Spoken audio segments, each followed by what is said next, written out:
I'm Captain Lisa Stewart, 30 years old, and I earned my wings flying C-17s for the United States Air Force. For years, I gave everything to my family, money, time, loyalty, trying to make them proud of what I'd built. But when my own father turned my career into a family joke, handing me a toy pilot's hat at my birthday dinner, something in me changed. Have you ever been mocked by the people you loved most, the ones who should have believed in you first? If you have, you're not alone. Before I get into what happened next, let me know where you're tuning in from, and if you've ever had to stand up for yourself after being underestimated, hit that like button and subscribe for more true stories about setting boundaries and reclaiming your worth. What happened after that dinner changed everything. I sat in the back row of the officer training school auditorium, watching my father check his watch for the third time in 10 minutes. My commissioning ceremony was supposed to mean something. I'd spent 12 weeks learning how to lead, how to survive, how to represent something bigger than myself. But to Rick Stewart, it was just another Tuesday afternoon he'd rather spend at the golf course. When the commander pinned the gold bars on my shoulders and called me Second Lieutenant Lisa Stewart, I heard my mother's polite applause. My father's hands stayed in his pockets. On the drive back home, he broke the silence with what he probably thought was encouragement. Well, you made it through summer camp. What's next, desk duty? I kept my eyes on the highway. I'll be starting flight training at Little Rock. Flight training. He laughed, that short bark he saved for things he found absurd. Lisa, sweetheart, you get airsick on Southwest. My mother touched his arm. Rick, she just graduated. I'm proud. I just think it's funny, that's all. My daughter, the pilot. He said pilot the way other people said astrologer or professional mime. I'd always been close to my family. Growing up, I was the reliable one, the one who showed up when things got hard. When my father's truck died 2 weeks before my OTS start date, I drained my savings to cover the repairs. When my younger brother Ethan struggled with his college applications, I spent nights editing his essays until they shone. I wasn't looking for medals. I just thought love meant showing up. But somewhere along the way, showing up for them meant they stopped showing up for me. The jokes started small. At Thanksgiving, my uncle asked what I did in the Air Force, and my father jumped in before I could answer. She plays with computers. Flight simulators, that kind of thing. Like a really expensive video game. Everyone laughed. I smiled and passed the potatoes. At Christmas, my father handed out gifts with commentary. For Ethan, a new laptop. For the future engineer. For my mother, a spa day for putting up with us. For me, a gift card to Target and a wink for when you get tired of playing Air Force and need real clothes. I used the gift card to buy my first set of combat boots. The thing about officer training school is that it strips you down to find out what you're made of. They push you past tired, past scared, past the version of yourself that needs permission to be capable. I learned to function on 4 hours of sleep. I learned to make decisions when every option felt wrong. I learned that leadership isn't about being liked, it's about being trusted when everything's on fire. My father never asked about any of it. Instead, he developed a routine. Whenever relatives visited, whenever neighbors stopped by, he'd find a way to work it into conversation. Lisa's doing her Air Force thing. You know, the pretend pilot stuff. He'd grin when he said it, like we were all in on the joke. The problem was, I'd stopped finding it funny somewhere between learning emergency ejection procedures and qualifying on my first aircraft. But I kept coming home. I kept showing up for birthdays and holidays. I kept pretending the jokes didn't land like punches. My mother had her own way of diminishing things. She'd pat my hand and say, "It's good you're staying safe on the ground." I worry less. I wanted to tell her I wasn't on the ground. I wanted to tell her about the C-17 Globemaster, the massive cargo aircraft I'd been training on, about the feeling of pulling back the yoke and feeling 280,000 pounds of aircraft respond to your touch. But she'd already changed the subject to Ethan's internship, and my father was making another joke about flight simulators, and I realized they didn't want to know. They wanted me to be who they'd decided I was. By the time I made first lieutenant at 26, I'd logged over 200 hours of flight time. I'd flown through thunderstorms that shook the aircraft like a toy. I'd landed in crosswinds that made seasoned pilots nervous. I'd proven myself to every instructor, every commander, every crew member who'd ever shared a cockpit with me. My promotion ceremony was scheduled for 1,400 hours on a Saturday. I sent the details to my family 3 weeks in advance. I called to remind them. I texted the address. The day came. I stood in my dress blues while Major David Ramirez read my commendation. He spoke about dedication and excellence, about the kind of officer who makes the Air Force better by being in it. He replaced my gold bars with silver ones, and the small crowd of fellow officers applauded. I scanned the faces. Colleagues. Mentors. Friends I'd made in the service. Not a single member of my family. That night, my mother called. "I'm so sorry, honey. Your father had a thing with the Rotary Club, and Ethan had a study group. We'll celebrate next time you're home." I sat in my apartment, still in my dress uniform, and felt something shift. Not break, that would come later.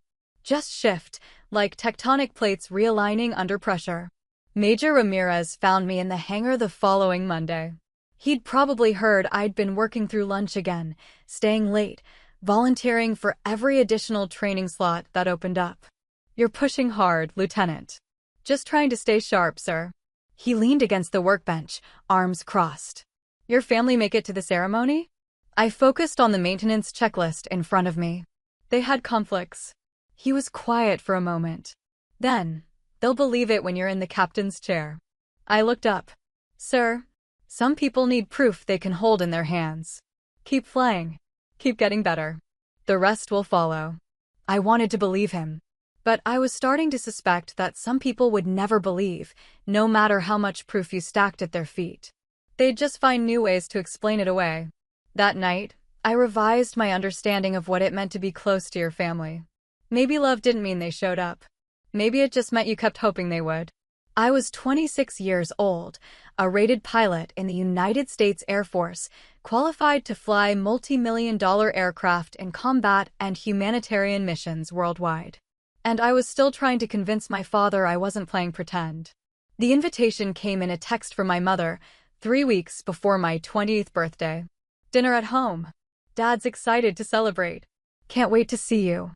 I'd been assigned to Air Mobility Command by then, officially qualified as a C-17 co-pilot. My logbook showed 512 hours of flight time, including 3 overseas rotations and 2 humanitarian missions. I'd flown relief supplies into disaster zones, evacuated civilians from conflict regions, and landed on runways that barely qualified as roads. None of which my family knew, because I'd stopped trying to tell them. My visits home had become exercises in selective disclosure. When they asked how work was going, I said, "Good," and changed the subject. When my father made his jokes, I smiled tightly and checked my watch. It was easier than defending myself. It was easier than hoping. But birthdays were different. Birthdays were supposed to be safe. I drove the 6 hours from base to my childhood home, arriving at 1800 hours. The house was full: aunts, uncles, cousins, family, friends. My mother hugged me at the door. "You look so thin. Are they feeding you?" "I'm good, Mom. Just been busy." My father appeared behind her, beer in hand, grin already in place. There she is. Ace pilot Lisa, fresh from the danger zone. My uncle Mark laughed. "What's the Air Force got you doing these days, Lisa?" "Flying desks." "Something like that," I said, because the truth that I just returned from a week flying cargo runs between Guam and Darwin would only give them more material. Dinner was the usual chaos. Ethan talked about his engineering program. My mother fussed over everyone's plates. My father held court at the head of the table, telling stories that got louder and less accurate with each beer. Halfway through the meal, he clinked his glass for attention. "Everyone, everyone. I want to make a toast. To my daughter Lisa, who's been playing Air Force for 4 years now and hasn't gotten bored yet." Laughter rippled around the table. I kept my face neutral. "Seriously though," he continued, warming to his theme. "We're all very proud. Not everyone can commit to a hobby this long." "I mean, I tried golf for a while, but Dad," Ethan said quietly. "What?" "I'm complimenting her. Lisa knows I'm kidding." He turned to me, eyes bright with alcohol and affection he mistook for acceptance. "You know I'm proud of you, right?" even if you're just saving the skies from PowerPoint. More laughter. My cousin Sarah, trying to help. What do you actually do, Lisa? Before I could answer, my father jumped in. She flies simulators mostly. Training stuff. It's all virtual now, you know. Very safe. Very modern. I set down my fork.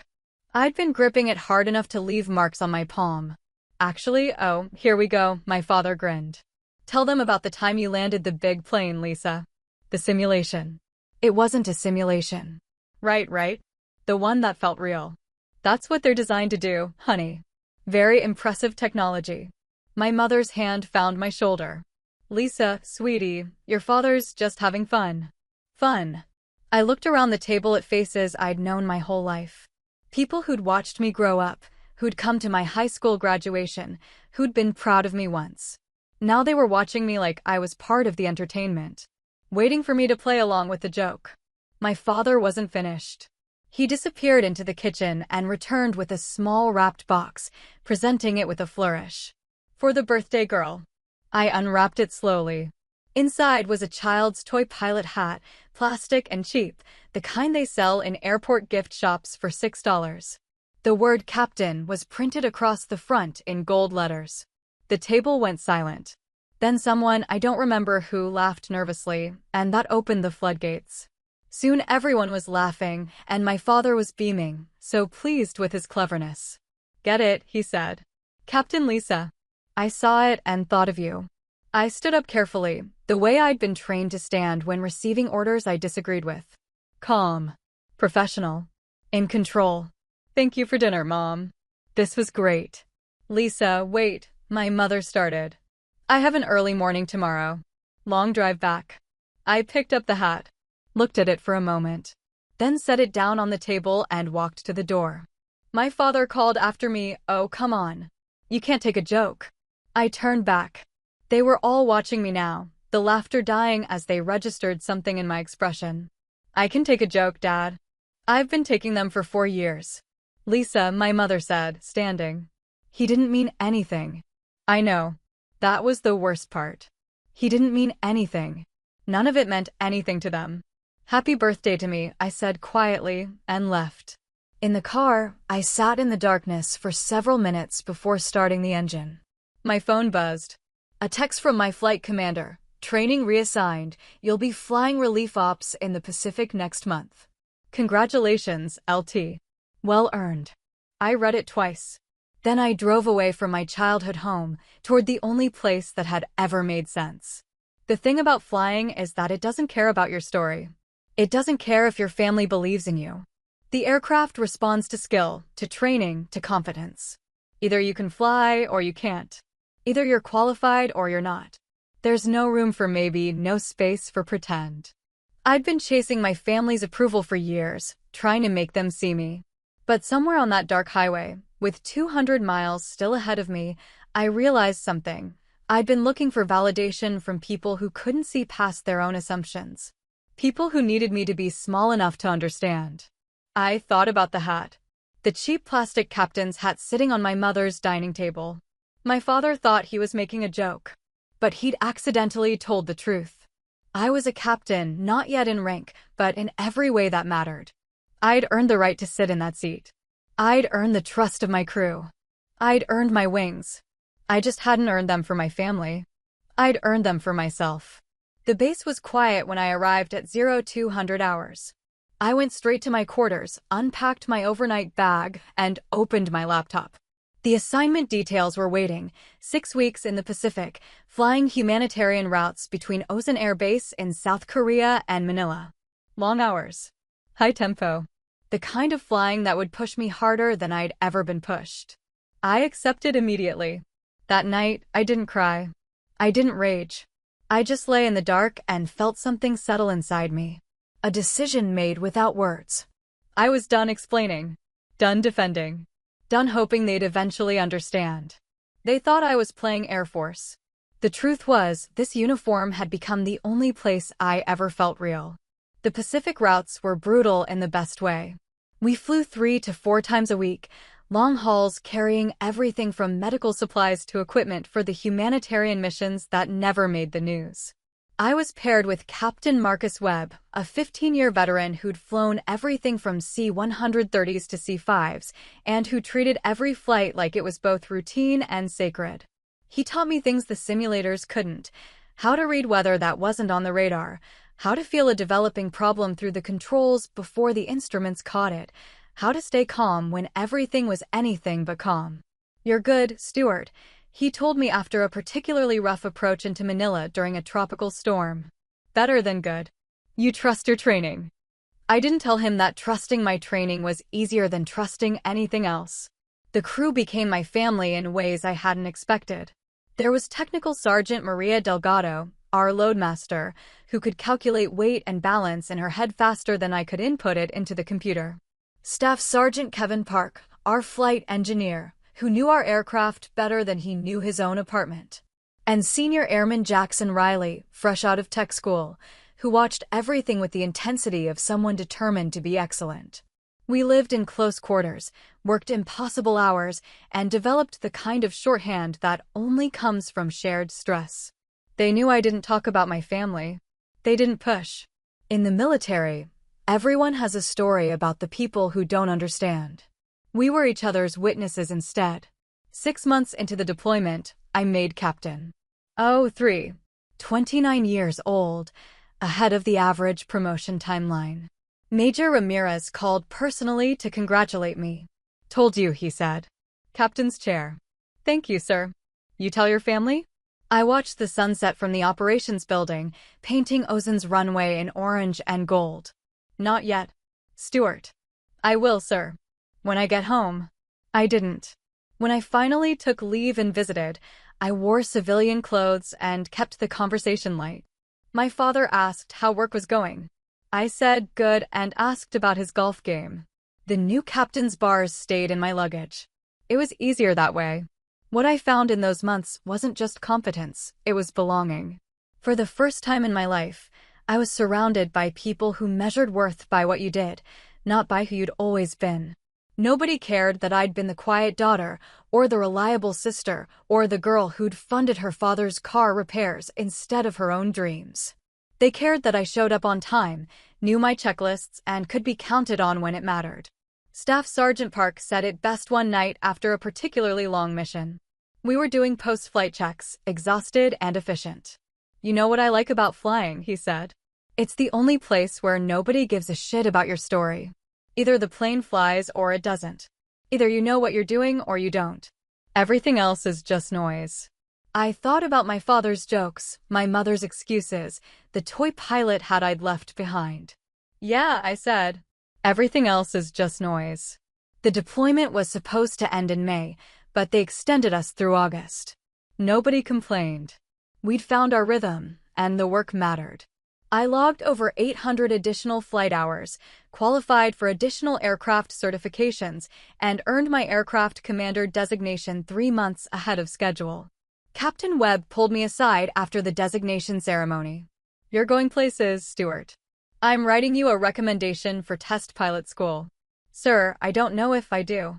"And so do you." He was right. I did know. I'd known for a while that I was good at this. Not just competent, but genuinely skilled.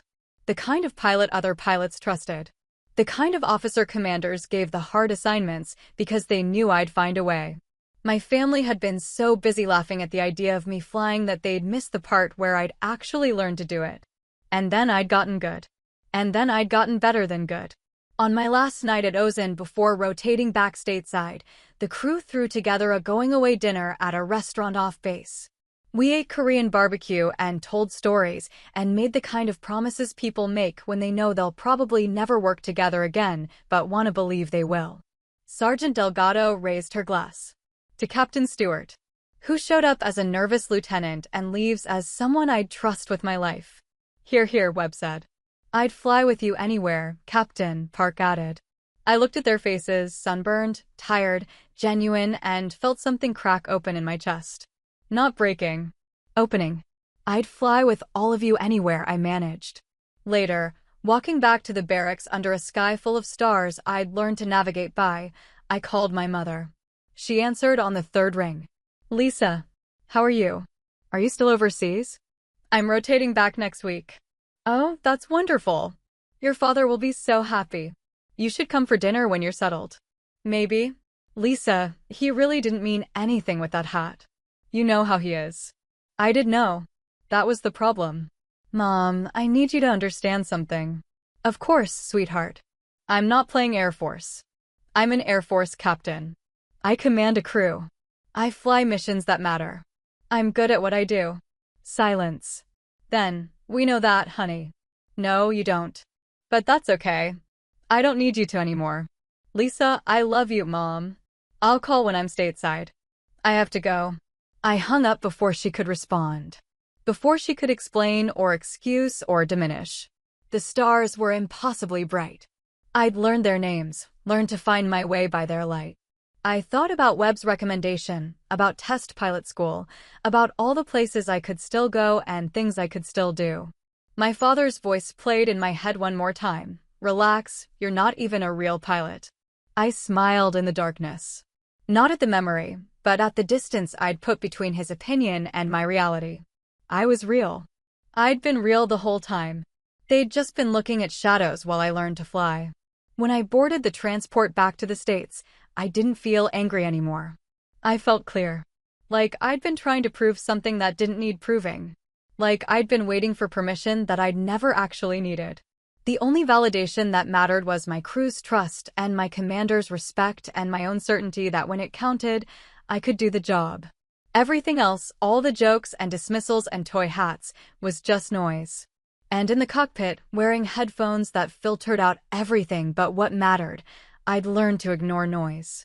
I'd learned to focus on the signal, the truth, the flight path ahead.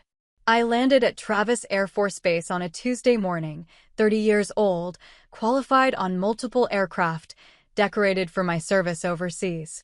My family didn't meet me at the airport. I didn't expect them to. I'd stopped expecting anything except what I could give myself: excellence, purpose, flight. It was enough. It had always been enough. I just hadn't known it until I stopped trying to make them understand. The commercial charter was supposed to be routine. A military-contracted civilian flight carrying a mix of contractors, military dependents, and a few off-duty service members. I wasn't even supposed to be on it, but I'd volunteered to observe a new Pacific route the Air Force was evaluating for future cargo missions. Jump seat observation, technically unofficial, but useful experience. The airline, Pacific Gateway, had a solid reputation and a contract with Air Mobility Command. Their captain, a former Navy pilot named Michael Torres, had 23 years of commercial flight experience. His co-pilot, First Officer David Chin, had logged over 8,000 hours. I introduced myself in the cockpit before departure, shook hands, confirmed I'd stay out of the way. Captain Torres grinned. Air Force, huh? C-17s. Yes, sir. Good bird. Welcome aboard. Just observe and enjoy the ride. The flight was Manila to Travis, with a refueling stop in Honolulu. 8 hours over empty Pacific, routine enough that half the passengers fell asleep before we reached cruise altitude. I sat in the jump seat, headset on, watching their flows and procedures. Different from military flying, but professional. Competent. At 1,300 hours, somewhere over empty ocean, Captain Torres unbuckled and stood. Nature calls. Back in 5. First Officer Chin nodded, took control, adjusted his seat. Standard procedure. Nothing remarkable. I was reviewing my notes when I heard it, a soft, confused sound from Chin. Then a louder noise. Gasping. I looked up. Captain Torres was on the floor, convulsing. Captain! Chin shouted. Then into the intercom. Medical emergency in the cockpit. Any medical personnel, please come forward immediately. I was out of the jump seat before conscious thought, dropping to Torres' side. His face was gray. His breathing was wrong, shallow, irregular. Cardiac arrest. It had to be. The cockpit door opened. A flight attendant, maybe 25, face frozen in shock. Get me anyone with medical training, I told her. Now. And prepare the cabin for possible emergency landing. She ran. Chin was trying to fly and look back at Torres simultaneously, his hands shaking on the yoke. What do I do? Jesus Christ, What do I do? Fly the aircraft, I said. The words came out calm, automatic. I've got him. You just fly. But even as I checked Torres's pulse, thready, barely there, I knew. We needed this man in a hospital, and we needed him there fast. And we needed someone flying this aircraft who wasn't falling apart. A passenger appeared, an off-duty EMT. We rolled Torres onto his back, started compressions. His heart wasn't beating right. Maybe not beating at all. How far to Hawaii? I asked Chin. 90 minutes. But we can turn back to Manila. It's closer, Hawaii's better. American hospital. Better equipped for this. I was already doing the math. 90 minutes. A captain dying on the floor. A co-pilot spiraling into panic. 247 souls aboard. The EMT looked at me. He needs advanced care. Soon. I returned to the jump seat, put my headset back on. Chin was talking to himself now, running through procedures like a mantra. His hands kept drifting off the controls. First Officer Chin. No response. Chin. He jumped. Ma'am? How many emergency landings have you done? In real life? 2. Both with a captain. Jesus, he's dying. Torres is dying back there. Look at me. He did, eyes wide. You're about to have a full-blown panic attack, and I need you not to do that. Can you fly this aircraft right now, right this second? I don't know. Honest answer. Wrong answer. I made the decision in about 2 seconds. I'm taking control. Identify yourself to ATC and inform them we have a medical emergency and a command change. I'm Captain Lisa Stewart, United States Air Force. I'm assuming aircraft control under emergency authority. You can't just, I already did. Make the call. My hands found the controls. The Boeing 777 was heavier than anything I'd flown, but weight was just physics. Control surfaces responded the same way in everything that flew. The principles didn't change. Chen's voice shook as he radioed, Oakland Center, Pacific Gateway 747 declaring medical emergency. Captain incapacitated. Air Force Captain Lisa Stewart assuming aircraft command.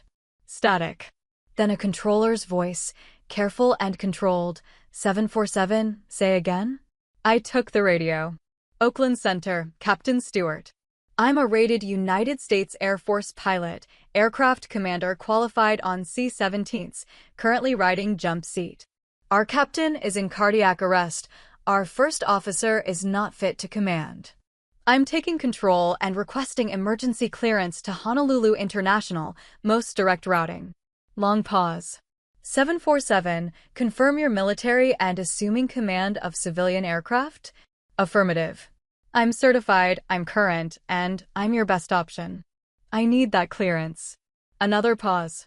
Then, 747, you're cleared direct Honolulu, descend and maintain flight level 280. Emergency equipment will be standing by. Copy direct Honolulu, descending to 280. I started the descent, gentle and smooth. Behind me, the EMT was still working on Torres. I couldn't help him.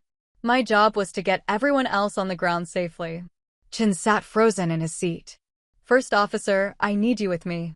I can't, you can. I need you monitoring systems and running checklists. Can you do that? He swallowed hard. I think so. Good enough. Start with the emergency landing checklist. Call out each item.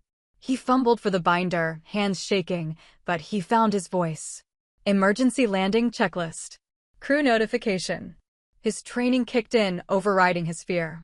We worked through the checklist together, his calls, my responses. Muscle memory taking over where courage failed. The 777 handled differently than AC-17, heavier and less responsive, but the fundamentals were identical. Attitude, airspeed, altitude. Aviate, navigate, communicate. Every pilot learned it the same way. I'd just learned it better. The flight attendant appeared in the doorway. Captain status. Passengers are scared but contained. Your announcement helped. I'd forgotten I'd made an announcement. Some part of my brain had handled that while another part flew the aircraft. Tell them the truth. Medical emergency, emergency landing, an Air Force pilot is flying, and we're going to be fine. Keep them calm. Are we? She asked quietly. Going to be fine? I glanced back at her. Mid-30s, professional, holding it together by force of will. Behind her, I could see passengers craning to look into the cockpit, faces tight with fear. 247 people. Yes, I said. Not because I was certain. Because they needed to hear it. Because confidence is contagious, and so is panic, and I knew which one kept people alive. She nodded and disappeared. Chin finished the checklist. That's everything. Good. Now help me with the approach briefing. I need to know this aircraft's landing configuration. We went through the numbers. Landing weight, approach speed, runway requirements. I'd never landed a 777, but I'd landed plenty of heavy aircraft in difficult conditions. This was just another approach. Just another day. Behind that calm assessment, some small part of me was screaming. But I'd learned to put that part in a box. I'd learned to function past fear. The Air Force had taught me that. My family's dismissals had taught me that. Every time someone had said I couldn't, I'd proven I could. Now I just had to do it 247 more times. One landing. 247 lives. No pressure. I tightened my grip on the yoke and watched Honolulu appear on the horizon. 60 minutes out from Honolulu, Torres's heart stopped completely. The EMT called it. I'm sorry. He's gone. Chen's breath caught. I kept my eyes forward. Cover him. Secure the body. Chin, I need you here. He's dead. I know. And 246 people are still alive. Stay with me. My voice had gone flat, almost mechanical. Emotional triage. Feel it later. Fly now. I contacted Honolulu Tower directly. Honolulu Tower, Pacific Gateway 747, request direct vectors to longest available runway. Aircraft commander deceased, first officer compromised, Air Force pilot in command. 747, Honolulu Tower, you're cleared direct to runway 08 right. Wind 090 at 15 knots. Emergency equipment standing by. Copy runway 08 right. 08 right. 12,374 feet. More than enough, if I didn't screw it up. The approach profile appeared in my head automatically, glide slope, airspeed, flap settings. I'd done this 1,000 times in different aircraft. Same physics. Same math. Same outcome if I did everything right. Chin was monitoring instruments, calling out altitudes, but his voice had gone hollow. I needed him functional for landing. First officer. Yeah. Tell me about your family. What? Your family. Who are they? He blinked, confused. My wife. 2 kids. Why? What are their names? Sarah, Ben, and Lily. Captain, I don't good. When we land, you're going home to Sarah, Ben, and Lily. I need you to picture that. Can you do that? He nodded slowly. Okay. Yeah. Good. Now call out approach speeds. He found the card, started reading numbers. His voice steadied. Sometimes you have to give people something smaller to focus on. Something manageable. Sarah, Ben, and Lily were manageable. Landing a 777 with a dead captain behind you is not. The senior flight attendant, Karen Liu, appeared at the cockpit door again. Captain, passengers are asking questions. Some of them saw the EMT working on Captain Torres. They know something's very wrong. Tell them the truth. The captain had a medical emergency and didn't survive. Tell them an Air Force pilot is flying and we're landing in 15 minutes. Tell them to review safety cards and brace positions. Some of them are crying. That's okay. Crying passengers can still follow instructions. Panicking passengers can't. Keep them informed and keep them busy. She nodded and left. I appreciated her calm. In crisis, you learned who people really were. Liu was solid. Chin was trying. Torres was dead. And I was flying. 40 minutes out, we started the descent. I'd studied the approach plates while Chin briefed, memorizing the whole procedure. Glide slope intercept at 2,500 feet, full flaps at 500, touchdown zone within the first third of the runway. The numbers aligned in my head like a checklist I'd written myself. 30 minutes out, I walked Chin through the landing configuration. Flaps to 15. Flaps 15. Geared down. Geared down, 3 green. The aircraft shuddered slightly as the landing gear deployed. More drag, more weight, different handling. I adjusted the trim, felt the controls respond. Still stable. Still flying. 20 minutes out, the tower updated winds. 747, wind 080 at 18, gusting 22. Crosswind. Of course it was a crosswind. I'd never landed a 777 in a crosswind. I'd never landed a 777 at all. But I'd landed C-17s and worse. Physics didn't care what aircraft you were flying. Wind pushed everything sideways the same way. 10 minutes out, Chin said quietly, I should be doing this.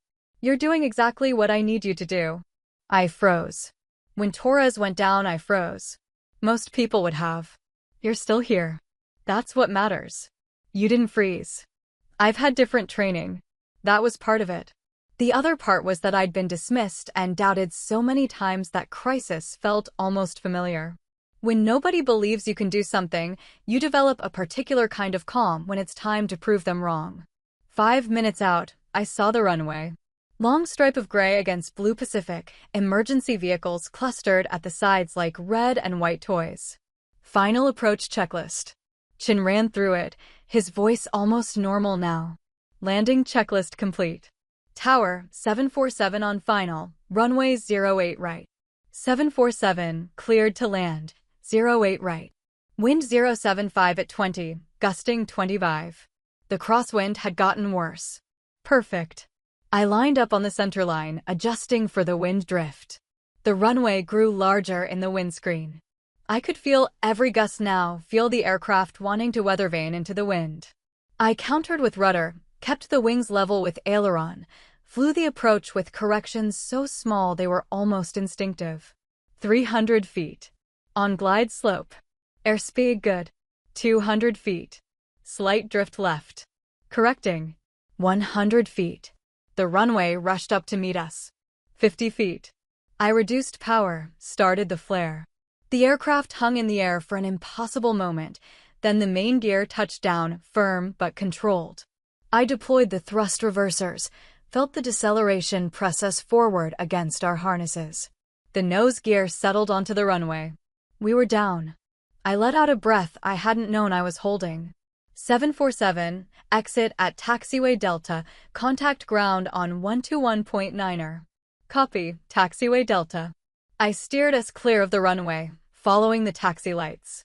Emergency vehicles fell in behind us, a parade of rescue equipment that wouldn't be needed now. The engines spooled down. The cabin remained silent. I set the parking brake and pulled off my headset. My hands, I noticed distantly, were shaking.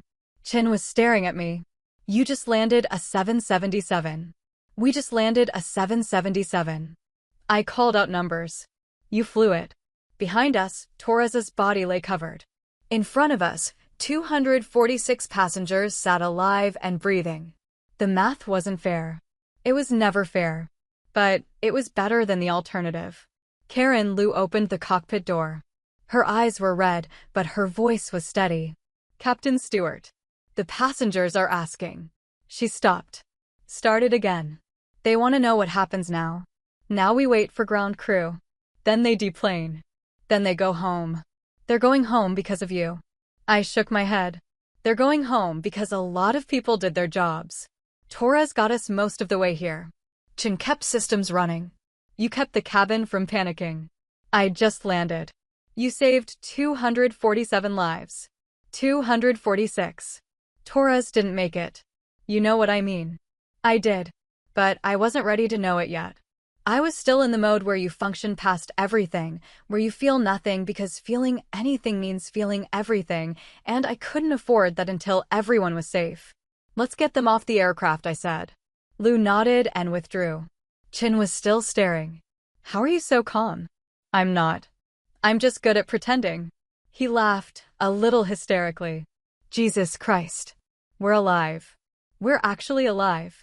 Yeah, I said. We are. Through the windscreen, I watched emergency personnel approaching. The tower would have questions. The airline would have questions. The FAA would definitely have questions. But right now, in this moment, We were on the ground and everyone was breathing. I'd done what I'd been trained to do. What I'd spent years learning to do while my family joked about simulators and desk jobs. What I'd become so good at that when it mattered most, when lives hung on every decision, I'd been ready. My father's voice echoed in my memory. Relax, you're not even a real pilot. I'd just landed a Boeing 777 with a dead captain and a compromised first officer in crosswind conditions over the Pacific Ocean. I'd saved 246 lives. I wondered what he'd say now. But somewhere in the controlled breathing and the shaking hands and the aftermath of 3 hours I'd never forget, I realized something. I didn't care what he'd say. I'd stopped flying for his approval years ago. I'd done this for the people in the cabin. For Chin and his family. For Lou and her crew. For myself and my training and the certainty that when everything went wrong, I could make it right. The tower called for our gate assignment. Chin answered. I sat in the captain's chair, the one Major Ramirez had said I'd have someday, and let myself feel it. Not pride. Not yet. Just the simple truth. I'd been exactly who I needed to be. The news broke before I finished my statement to the FAA. Social media first, passengers posting from the tarmac, shaky phone videos of emergency vehicles, breathless accounts of the Air Force pilot who'd taken control.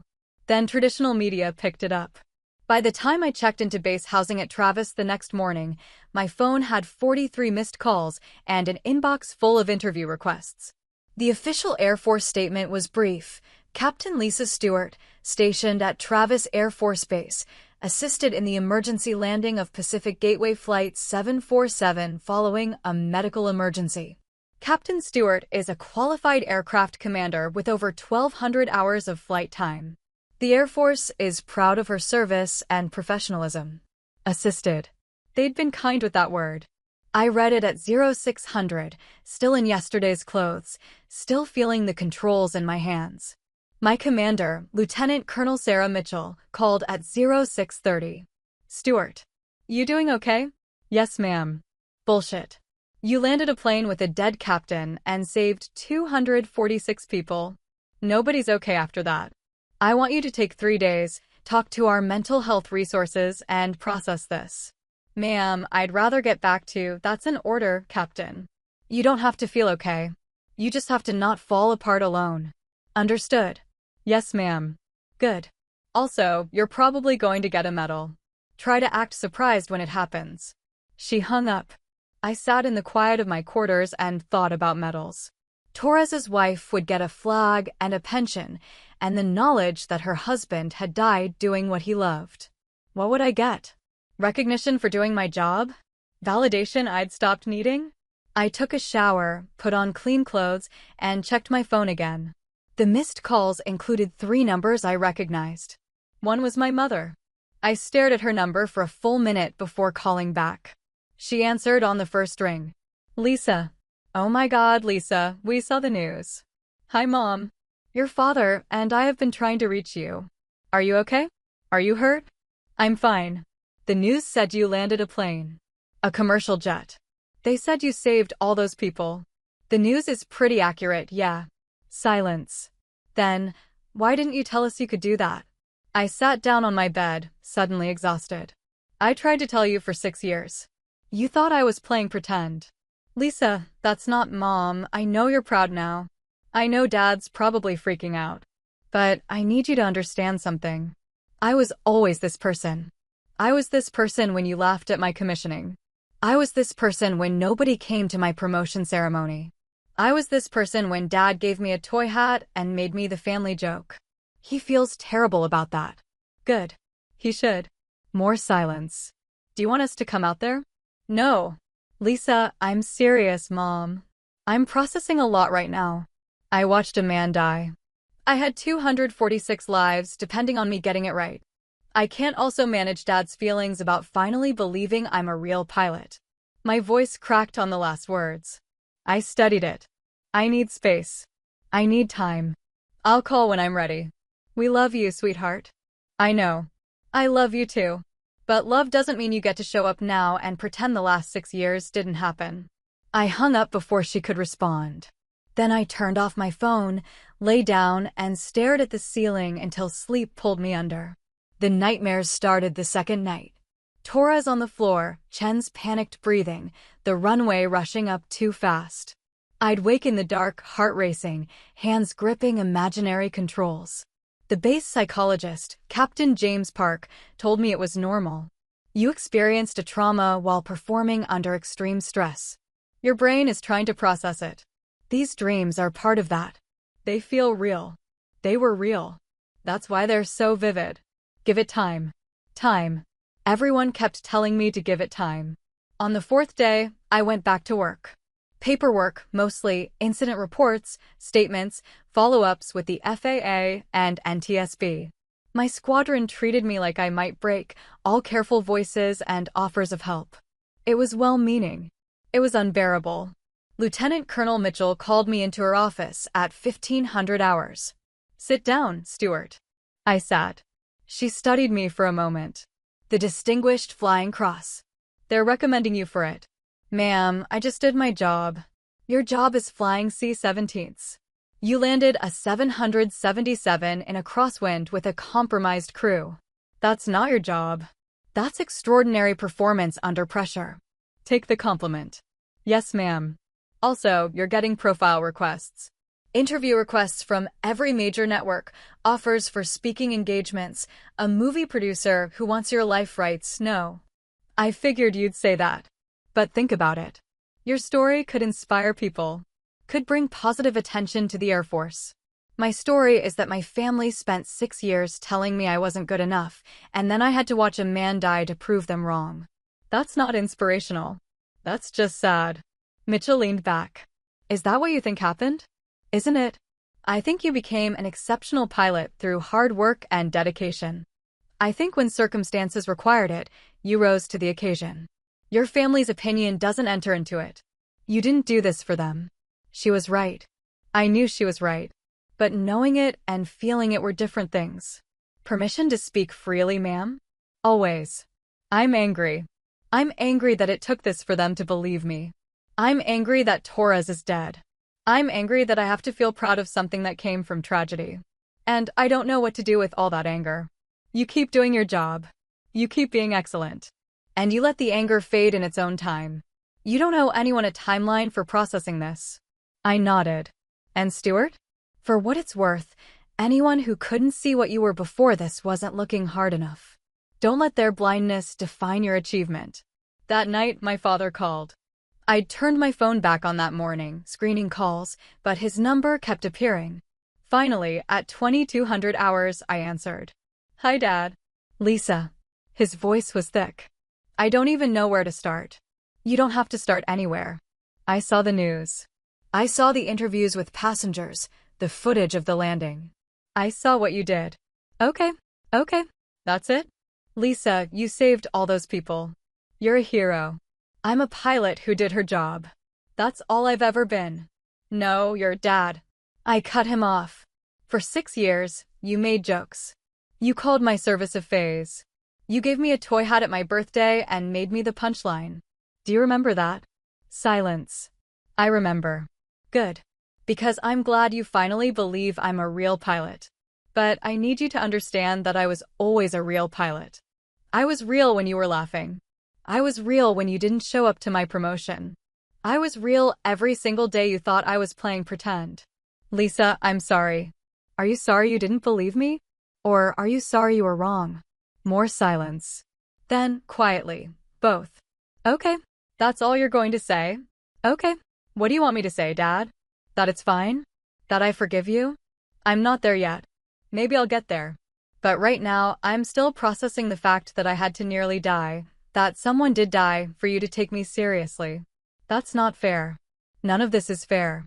That man had a wife and kids. He's dead, and I'm alive, and I get to be the hero of a story that never should have happened. And you get to call me and tell me you're proud, like that makes up for 6 years of mockery. So no, Dad, it's not fair. But it's real. Just like I've always been real. I hung up. My hands were shaking again. I thought about calling him back, apologizing, explaining. But I'd spent 6 years explaining.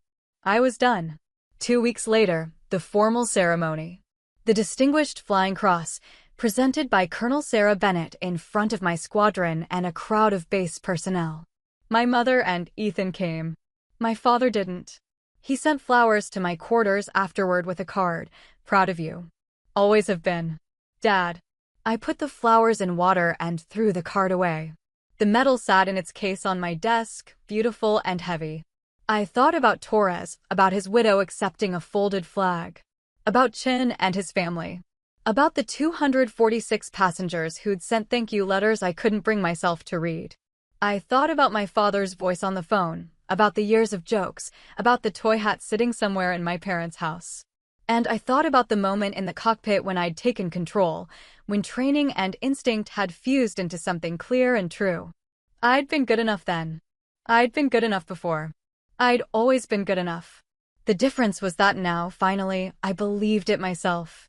For months after the landing, I went home. Not because I'd forgiven them, I hadn't, but because I'd realized that avoiding them forever gave them too much power. I needed to redefine the relationship on my terms, not theirs. I wore my uniform. Service dress blues, ribbons visible. The Distinguished Flying Cross sat above my left pocket, impossible to miss. It wasn't about showing off. It was about showing up as exactly who I was, without apology or explanation. My mother opened the door. She took one look at me and her eyes filled. Lisa. Hi, Mom. You look. She gestured helplessly at my uniform, at the medals, at the version of her daughter who'd stopped pretending they didn't hurt her. Official. I am official. Ethan appeared behind her. 22 now, about to graduate with his engineering degree. He'd sent a text after the news broke. Holy shit, Lisa. You're actually a badass. It was the kindest thing any of them had said in years. Hey. He nodded at me, something like respect in his eyes. Hey. My father was in the living room. He stood when I entered, drink in hand, uncertainty written across his face. We looked at each other for a long moment. You came, he said finally. I did. In uniform. I'm proud of my service. Seemed appropriate. He nodded slowly, working something out in his head. The silence stretched. My mother broke it. I'll get dinner started. Lisa, your old room is ready if you want to freshen up. I'm fine, Mom. I sat in the armchair across from my father. Ethan perched on the couch, clearly trying to decide if he should leave. I gestured for him to stay. Some things needed witnesses. My father cleared his throat. I've been trying to figure out what to say to you for months. Say whatever you need to say. I was wrong. About everything. About you, about the Air Force, about what you were capable of. I was completely, totally wrong. Okay, that's it? Just okay. What else do you want, Dad? You were wrong. You know it now.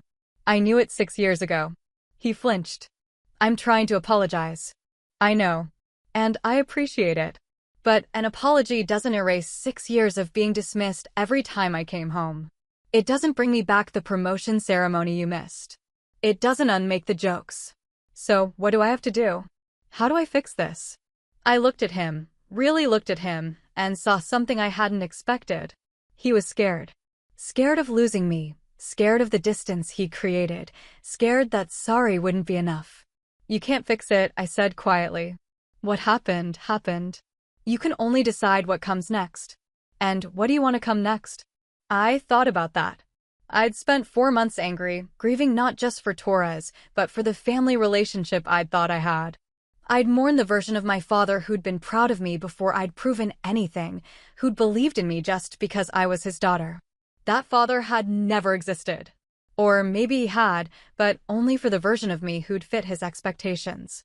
The real question was whether I could build something new with the father who actually existed, the one sitting in front of me now, flawed and sorry and finally willing to see me. I want honesty, I said. I want you to stop pretending you always believed in me, because we both know that's not true. I want you to acknowledge that you hurt me. And I want to move forward without needing your approval for my choices. That seems fair. It's not about fair, Dad. It's about reality. I love you. I probably always will. But I don't trust you with the parts of myself that matter most. I don't know if I'll ever trust you with those parts again. His eyes were wet. I hate that. Me too. Ethan spoke up. For what it's worth, Dad's been watching the news coverage obsessively. He saved every article about you. He tells everyone what you did. Ethan, my father said. No, she should know. You're proud of her now. You just don't know how to admit you weren't proud before. My father looked at me. He's right. I am proud. Seeing what you did, reading about your career, the things I didn't know because I never asked, because you never listened. I tried to tell you. I know. And I'm sorrier than I can say. Dinner was awkward. We talked around the big things, sticking to safe topics. Ethan's graduation plans. Mom's book club. My next posting, I'd been offered an assignment to Air Education and Training Command at Maxwell Air Force Base in Alabama. I'd be training new pilots. Somehow that felt right. At one point, my father asked about the landing. What was it like? When you realized you had to take control. I cut my chicken, considered the question. Clarifying.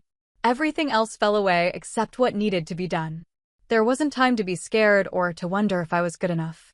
There was just the aircraft and the runway and all the people depending on me getting it right. Were you scared? After. During, I was just focused. Torres's wife, my mother said softly. I saw an interview with her. She said she was grateful you were there. I wish I hadn't been there. I wish he'd lived. But if you hadn't been, 246 people would be dead. I know. I run that math every day. The table went quiet. My father said, I wish I'd been at your commissioning. I looked up surprised. I wish I'd been at your promotion ceremony. I wish I'd taken every single moment of your career seriously from the start. I wish a lot of things, Lisa. But we don't get do-overs. No, I said. We don't. After dinner, I found the toy pilot hat. It was exactly where I'd left it, on a shelf in the living room, dust gathering on the plastic brim. I picked it up, turned it over in my hands. You kept it, I said. My father stood in the doorway. I kept it to remind myself of the moment I realized I'd been treating you like a joke. And I'm ashamed every time I see it. But I can't throw it away. It feels like erasing what I did. I set it back on the shelf. Don't erase it. Remember it. Remember what it felt like to be wrong. And do better. I'm trying. I know. I turned to face him. Here's the thing, Dad. I've realized that I don't need you to be proud of me. I spent years wanting your approval, and it nearly broke me. What I need is for you to respect me enough to believe me when I tell you who I am. I do. I will. We'll see. It wasn't forgiveness. Not yet. But it was something, an acknowledgement, a starting point, a tiny crack in the wall I'd built. That night, lying in my childhood bed, I thought about Major Ramirez's words from years ago. They'll believe it when you're in the captain's chair. He'd been right. But he'd also been wrong. They believed it when I saved 246 lives. They believed it when the proof was undeniable, public, impossible to dismiss. Before that, all the captain's chairs in the world hadn't been enough. I thought about Torres. About how life isn't fair, how some people die doing their jobs while others become heroes for just surviving. I thought about Chin and his shaking hands. About Karen Lou's steady voice. About all the people who'd been there when it mattered. And I thought about myself, the girl who'd enlisted to prove something, who'd become a pilot to chase validation, who'd finally learned to fly for herself alone. I'd stopped trying to make them proud somewhere over the Pacific, with a dead captain behind me and a terrified co-pilot beside me and a plane full of people trusting me to bring them home. That's when I'd become exactly who I needed to be, someone who didn't need permission to be capable. Someone who didn't need validation to be real. Someone who'd been good enough all along. Maxwell Air Force Base in Alabama felt like a new beginning. I reported as Major Lisa Stewart, freshly promoted to 04. My ribbon rack expanded to include not just the Distinguished Flying Cross, but an Air Medal and 3 Air Force Commendation Medals. I was 34 years old, and I'd been selected to lead a training flight for new Air Force pilots. Teaching. It hadn't been my plan, but somehow it felt inevitable. I'd learned what it was like to be dismissed and doubted. Maybe I could help the next generation avoid that, or at least prepare them for it. The first day, I stood in front of 23 second lieutenants, fresh from their commissioning, all nervous energy and pristine uniforms. They looked impossibly young. Had I ever been that young? I'm Major Stewart, I said. I'll be your primary instructor for the next 6 months. Some of you will wash out. Most of you will succeed. All of you will learn what it means to be responsible for an aircraft, a crew, and a mission. Questions? A lieutenant in the front row, name tag reading Harris, raised his hand. Ma'am, is it true you landed a 777 in an emergency? It's true. That must have been incredible. It was necessary. Incredible is when you do something amazing by choice. Necessary is when you do it because people will die if you don't. Don't confuse the two. They settled into their seats, absorbing this. I continued, you're all here because you want to fly. Some of you want glory. Some want to serve. Some just want the challenge. Whatever your reason, understand this. Flying isn't about you. It's about the mission. It's about your crew. It's about everyone who depends on you making the right call at the worst possible moment. Have you ever made the wrong call, ma'am? Harris again. Brave kid. Yes. I've made mistakes. I've also learned from them. The difference between a good pilot and a dead pilot is whether you have time to learn from your mistakes or not. My job is to give you that time. Over the weeks, I discovered I was good at teaching. Not just the technical skills, anyone with experience could teach those, but the mindset. How to stay calm when everything was wrong. How to trust your training when your instincts screamed. How to lead when you were terrified. Lieutenant Harris turned out to be one of my best students. Sharp, dedicated, willing to admit when she didn't understand something. After a particularly difficult simulator session, she lingered. Ma'am, can I ask you something? Go ahead. How did you know you were good enough? When you took control of that commercial flight, how did you know you could do it? I considered the question. I didn't know. I just knew I was the best option available. Sometimes that's enough. But what if you'd crashed? What if you'd gotten everyone killed? Then they'd have died anyway. The captain was already dead.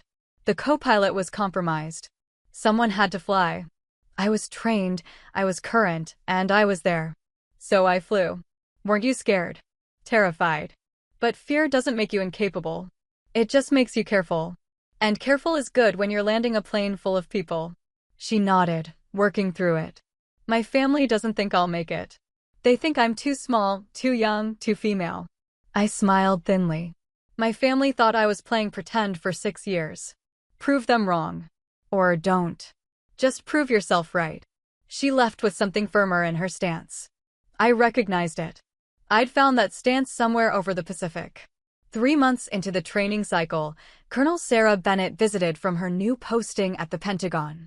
She'd been the one to recommend me for the Distinguished Flying Cross, and we'd stayed in occasional contact. Major Stewart. She shook my hand firmly. Good to see you thriving. Thank you, ma'am. Walk with me.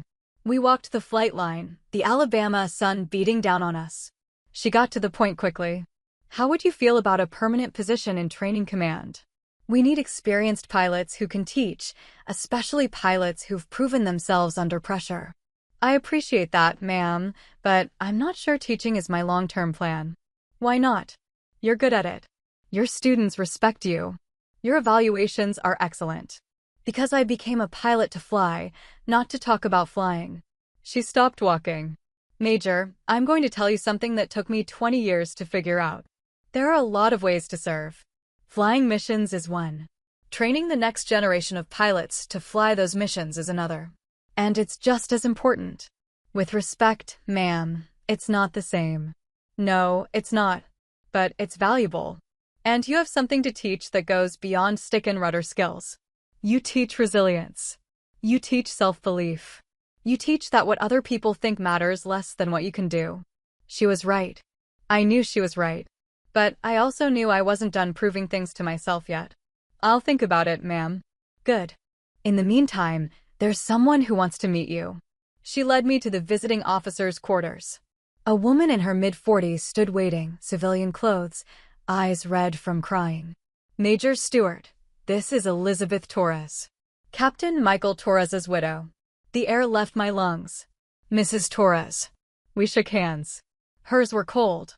I've been wanting to meet you, she said. I wrote you a letter, but I wasn't sure you received it. I had received it. I'd read it once and couldn't bring myself to read it again. I got it. I just didn't know how to respond. You don't have to respond. I just needed to say thank you. In person. Mrs. Torres, Michael loved flying. He loved his job. He always said that if something happened to him in the air, at least he'd die doing what he loved. Her voice cracked. But knowing he died might have killed everyone on that plane. That would have destroyed him. You saved his legacy. You saved all those people. You gave his death meaning. I didn't know what to say. I'm sorry, felt inadequate. You're welcome, felt wrong. I wish things had been different, I managed. We all do. But they weren't.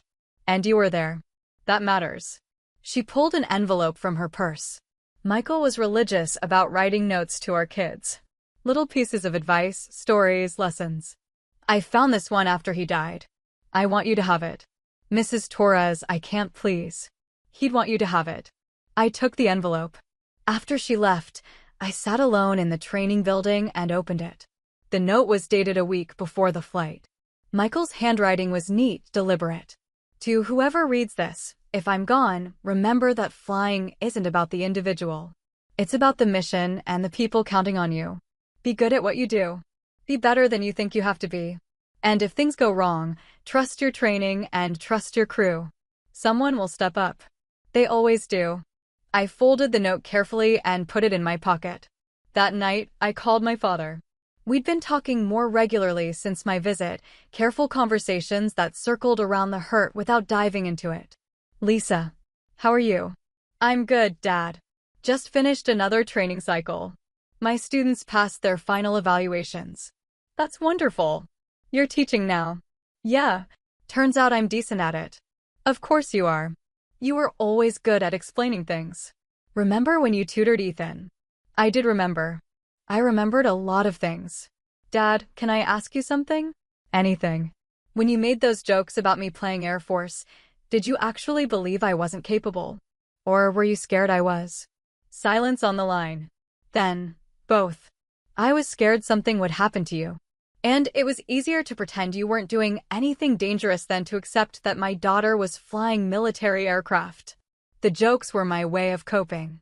That's not an excuse. I know. But it's the truth. Okay, you're doing that thing again. What thing? Saying, okay, when you mean something more complicated. I smiled despite myself. Maybe I'm getting better at not needing to explain everything. Or maybe you're still angry and being polite about it. Maybe that too. We talked for another 20 minutes about nothing important. When we hung up, I realized the anger had faded to something else. Not forgiveness. That would take more time, but acceptance. He was who he was. I was who I was. We were learning to exist in the space between those truths. 6 months after arriving at Maxwell, I received orders for my next assignment. Test pilot school at Edwards Air Force Base. Captain Webb had made good on his recommendation. I'd be testing experimental aircraft, pushing the boundaries of what was possible. It was exactly what I'd wanted. Before I left, Lieutenant Harris found me packing my office. You're leaving, ma'am? New assignment. Test pilot school. Her eyes went wide. That's incredible. You deserve it. So will you, if you keep working like you have been. Ma'am, I wanted to thank you for what you taught us. Not just about flying, but about. She struggled for words. About believing we belong here. Do you believe you belong here? I do now. I shook her hand. Then I did my job. Fly safe, Lieutenant. You too, ma'am. I walked out of Maxwell Air Force Base with my belongings in a duffel bag and my future in front of me. I thought about Torres's note, about belonging, about the long journey from second lieutenant who needed her family's approval to major who'd stopped needing anyone's permission to be exactly who she was. Somewhere along the way, I'd stopped trying to make them proud. That's when I finally became someone worth being proud of. I stand at the podium 3 years after everything changed, Major Lisa Stewart now, decorated test pilot, accepting an award I never asked for. Colonel Bennett insisted this ceremony matters, not for me, but for everyone watching. So here I am in dress blues, looking out at an auditorium full of faces that see me as proof of something. In the back row sits my father. 8 hours of driving to be here. I didn't invite him. Our eyes meet across the crowded room, and we both nod, uncertain of what comes next.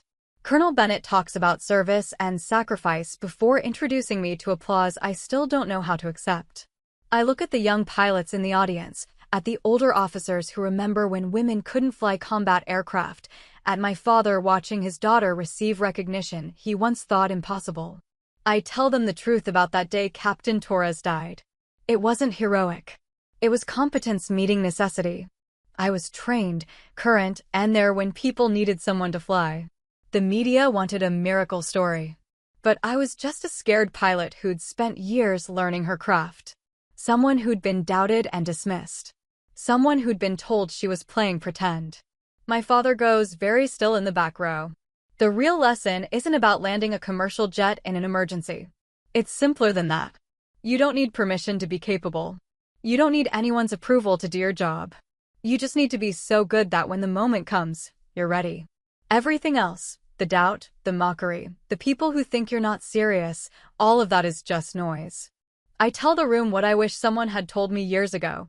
Stop trying to prove yourself to people who will never be convinced. Prove it to yourself instead. Because when everything goes wrong and lives are on the line, the only opinion that matters is whether you believe you can do the job. After the ceremony, my father approaches. We haven't fixed what broke between us, just learned to exist around it through careful phone calls and selective honesty. He wants to talk. Really talk. I give him 1 hour. At a cafe off base, he brings up the toy pilot hat, the one he gave me as a joke at my birthday 6 years ago.